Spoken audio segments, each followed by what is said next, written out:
Buwis buhay na acting ng isang contestant sa pageant, pantapat ba sa husay ni superstar Nora Honor? Nagka-award kaya siya?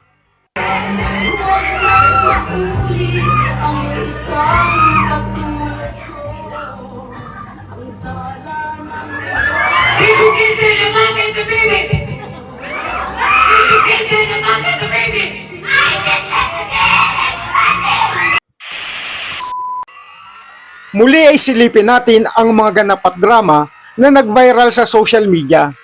Gaya ng isang video na talagang umani ng million views mula sa mga netizen dahil sa buwis buhay na acting na ipinamalas ng isang contestant. Narito ang nasabing video.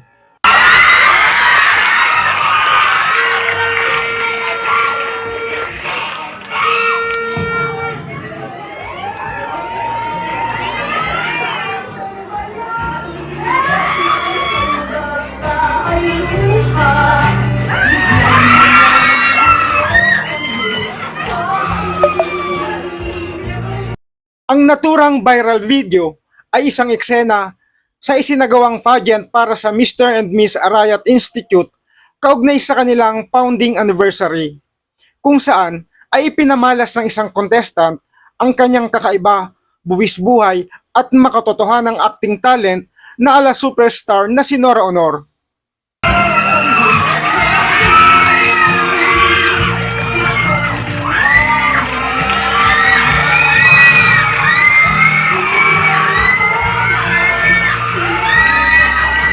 Ang tinularang eksena ay mula sa pelikula ni Nora Honor noong 1995. Ito ay ang The Floor Contemplation Story, isang OFW na binitay sa bansang Singapore dahil pinaratangang pinatay ang batang kanyang inaalagaan. Silipin natin ang eksena mula sa naturang pelikula.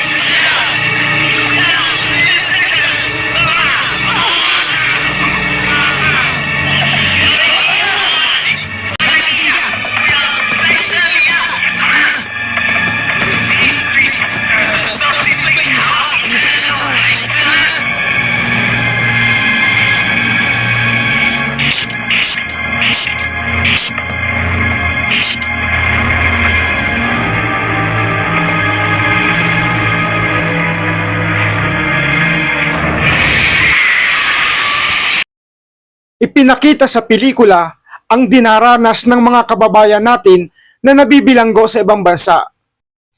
Ang labis na kalupitan na kanilang pinagdaraanan na napagbibintangan sa isang krimen.